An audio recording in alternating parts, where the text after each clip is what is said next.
Hello my bunnies, welcome back. Today we're going to be making some pumpkin spice panna cotta. So I know the panna cotta isn't as popular as like cupcakes or stuff like that, but it should be. It is so creamy and delicious. It's like elevated pudding. So if you love pudding, you need to try this out. This panna cotta is 3 different layers. So it's starting with white chocolate panna cotta, which is so good. And then we have a coffee panna cotta and topped with a pumpkin panna cotta, so that when you take like a scoop of everything, you will have a pumpkin spice latte panna cotta in your mouth, and it's fabulous. So let's get started. Okay, so first you want to pour some water into a bowl and sprinkle some gelatin on top. Allow the gelatin to develop for 5 minutes. And I'll have all the ingredients and quantities and everything in the description box down below, so don't worry, you don't need to write anything down or as you're watching the video.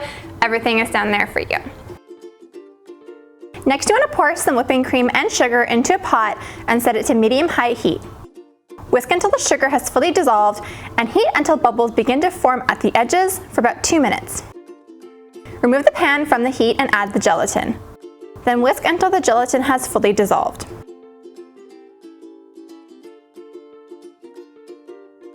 Pour the liquid through a sieve into a large bowl. And the sieve is going to catch any pieces of undissolved gelatin, so when you're eating it, you won't be like, what's this little random piece of like chewy something? You won't have that. The sieve will help you there. Then add the milk and some vanilla extract and whisk to combine. Then you want to divide the mixture between 3 bowls. So this is where we're going to be creating the 3 different flavors of panna cotta. So first we're going to do the white chocolate flavor. We're gonna add a little bit more vanilla extract and we're gonna grate half a white chocolate bar. Grating it in will allow the chocolate to melt within the remaining heat of like the panna cotta mixture. If you just add whole pieces, it won't melt as much and you'll still have lots of chunks. So grating it makes the melting process so much easier. Then for the coffee flavor, I'm grabbing some Starbucks Via package. This isn't sponsored. This just ingredient is so handy for baking because they come in like little sachets. So I'm adding half a sachet of coffee directly into the coffee panna cotta and just whisking it until it's combined. And then for the pumpkin spice portion, we're gonna be adding some canned pumpkin, not pumpkin pie filling, just pure pumpkin, as well as some pumpkin pie spice and whisking that together. And if you can't get your hands on pumpkin pie spice, I made a recipe / video, I guess it's both, of how to make your own at home. So I'll have that linked in the cards here so that you guys can make it. It's super, super easy. All the ingredients are like easy to find. And then I also added some food coloring to the coffee and the pumpkin panna cotta just because I didn't find it to be as vibrant as I liked. You don't have to do this if you're making it for home, but for me, since I'm going to be posting on Instagram and everything, it needs to look like bright and vibrant and pretty. So if you're not a food blogger, you don't have to worry about that, but I figured I'd just like tell you in case you wanted to. I didn't add a ton, just like half a drop-ish each. And now to layer the beautiful panna cotta. Oh, I love this recipe so much. So first we are pouring the white chocolate panna cotta mixture into 3 glasses. And you want to carefully pour it in to make sure that you don't get any splatters on the inside of the glass. This will create the very nice, beautiful, clean lines that you see in the finished product. And if you get a couple splatters, just wipe it with a damp paper towel and then it will look totally clean and like nothing happened. Then pop it into the fridge for about 2 to 3 hours or until the panna cotta is set. You can kind of like rotate the glass, and if it stays flat, you know that it's set.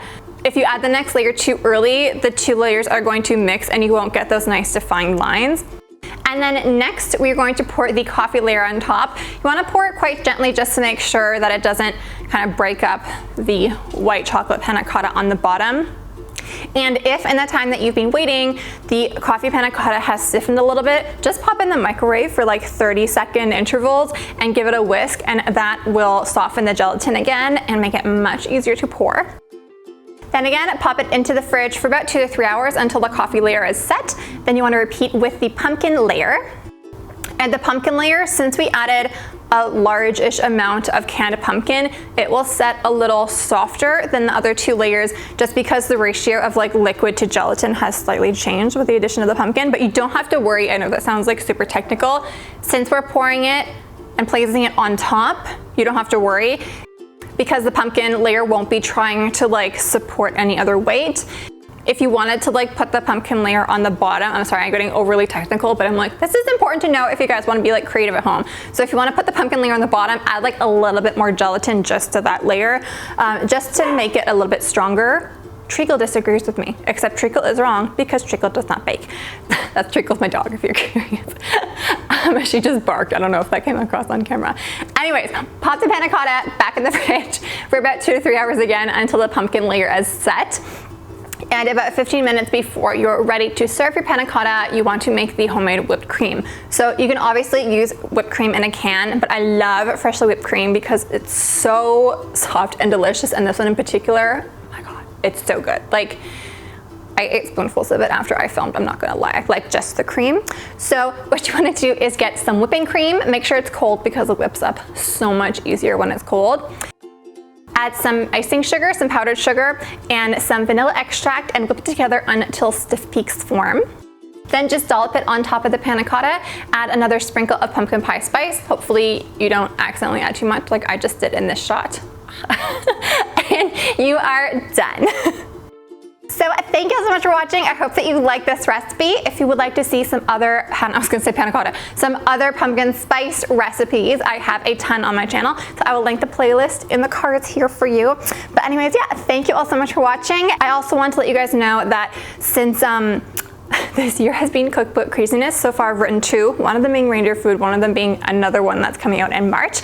But I'm currently writing the 3rd one and it's craziness. Oh my goodness. So I'm gonna be uploading 1 day a week on my channel until November 20th, which is when that manuscript is due, just so that I can fit in all the baking and give you guys YouTube videos, but also make my publisher happy. So I think that's like a happy medium. Anyways, but yeah, if you have any requests for recipes during that time, definitely leave them in the comments down below. But anyways, yeah, I love you guys so much, and I will see you guys next Tuesday for another video. Bye!